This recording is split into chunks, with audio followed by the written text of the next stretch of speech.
आज सावन का पहला सोमवार है। इस पवित्र दिवस पर एक महत्वपूर्ण सत्र का प्रारंभ हो रहा है और सावन के इस पहले सोमवार को मैं देशवासियों को बहुत बहुत शुभकामनाएं देता हूं। आज संसद का मानसून सत्र का भी आरंभ हो रहा है। देश बहुत बारीकी से देख रहा है कि संसद का यह सत्र सकारात्मक हो, सृजनात्मक हो और देशवासियों के सपनों को सिद्ध करने के लिए एक मजबूत नींव रखने वाला हो। साथियों, भारत के लोकतंत्र की जो गौरव यात्रा है उसमें ये एक महत्वपूर्ण पड़ाव के रूप में मैं देख रहा हूं। व्यक्तिगत रूप से मुझे भी, हमारे सभी साथियों को भी ये अत्यंत गर्व का विषय है कि करीब 60 साल के बाद कोई सरकार तीसरी बार वापस आए और तीसरी पारी का पहला बजट रखने का सौभाग्य प्राप्त हो। ये भारत के लोकतंत्र की गौरव यात्रा की अत्यंत गरिमापूर्ण घटना के रूप में देश इसे देख रहा है। ये बजट सत्र है। मैं देशवासियों को जो गारंटी देता रहा हूं, क्रमशः रूप से उन गारंटियों को जमीन पर उतारना, इस लक्ष्य को लेकर के हम आगे बढ़ रहे हैं।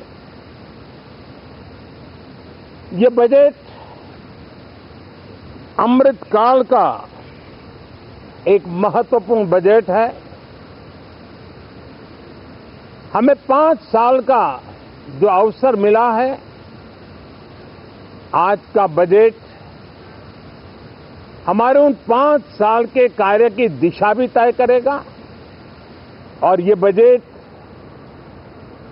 2047 जब आजादी के 100 साल होंगे तब विकसित भारत का जो हमारा सपना है, उस सपने को पूरा करने की मजबूत नींव वाला बजट लेकर के हम कल देश के सामने आएंगे। हर देशवासी के लिए एक गर्व की बात है कि भारत बड़ी इकोनॉमी वाले देशों में सबसे तेज गति से आगे बढ़ने वाला देश है। गत 3 वर्षों में लगातार 8% ग्रोथ के साथ, 8% ग्रोथ के साथ हम आगे बढ़ रहे हैं, हम ग्रो कर रहे हैं। आज भारत में पॉजिटिव आउटलुक, इन्वेस्टमेंट और परफॉर्मेंस एक प्रकार से अपॉर्चुनिटी की पीक पर है। ये अपने आप में भारत की विकास यात्रा का एक अहम पड़ाव है। साथियों,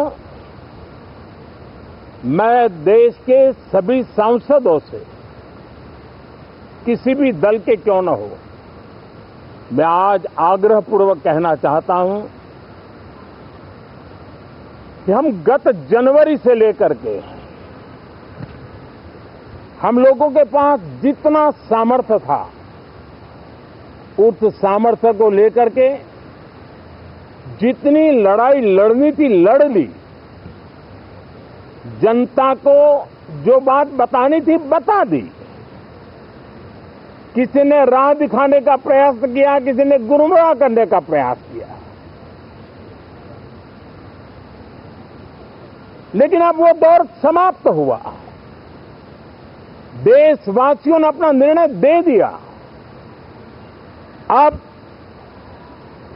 चुने हुए सभी सांसदों का कर्तव्य है, सभी राजनीतिक दलों की विशेष जिम्मेवारी है कि हमने दल के लिए जितनी लड़ाई लड़नी थी लड़ ली। अब आने वाले 5 वर्ष के लिए हमें देश के लिए लड़ना है, देश के लिए जूझना है, एक और नेक बनकर के जूझना है। मैं सभी राजनीतिक दलों से भी कहूंगा कि आइए हम आने वाले 4 साढ़े 4 साल दल से ऊपर उठ करके सिर्फ और सिर्फ देश को समर्पित होकर के संसद के इस गरिमापूर्ण मंच का हम उपयोग करें। जनवरी 29 जब चुनाव का वर्ष होगा, आप उसके बाद जाइए मैदान में, सदन का भी उपयोग करना है कर लीजिए। वो 6 महीने जो खेल खेलने खेल लीजिए, लेकिन तब तक सिर्फ और सिर्फ देश के गरीब, देश के किसान, देश के युवा, देश की महिलाएं, उनके सामर्थ्य के लिए, उनको एम्पावर करने के लिए जन भागीदारी का एक जन आंदोलन खड़ा कर करके 2047 के सपने को पूरा करने के लिए हम पूरी ताकत लगाए। मुझे आज बहुत दुख के साथ कहना है कि 2014 के बाद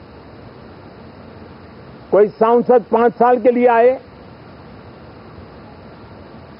कुछ सांसदों को 10 साल के लिए मौका मिला, लेकिन बहुत से सांसद ऐसे थे जिनको अपने क्षेत्र की बात करने का अवसर नहीं मिला, अपने विचारों से संसद को समृद्ध करने का अवसर नहीं मिला, क्योंकि कुछ दलों की नकारात्मक राजनीति ने देश के संसद के महत्वपूर्ण समय को एक प्रकार से अपनी राजनीतिक विफलताओं को ढांकने के लिए दुरुपयोग किया है। मैं सभी दलों से आग्रहपूर्वक कहता हूं कि कम से कम जो पहली बार सदन में आए हैं, ऐसे बहुत बड़ी संख्या में हमारे माननीय सांसद हैं और सभी दल में है, उनको अवसर दीजिए, चर्चा में उनके विचारों को प्रकट करने का मौका दीजिए, ज्यादा से ज्यादा लोगों को आगे आने का अवसर दीजिए। और आपने देखा होगा कि पार्लियामेंट के नए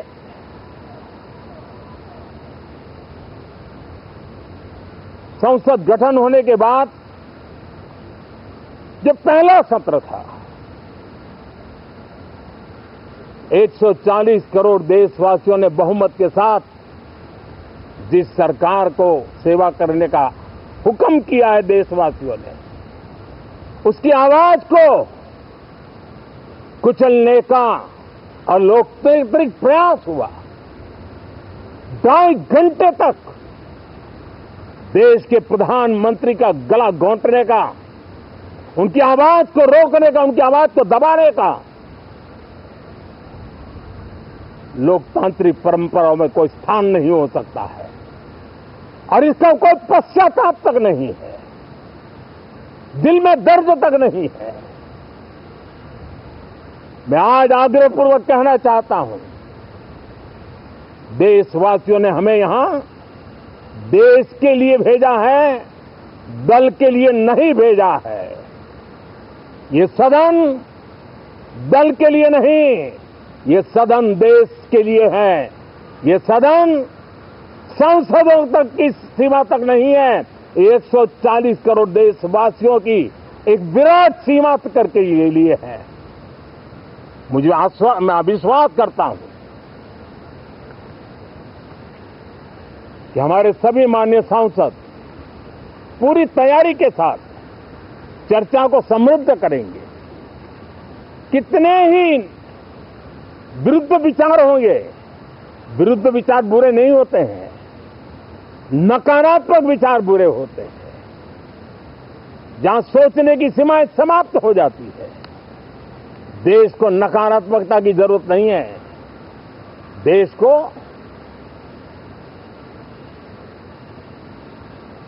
एक विचारधारा,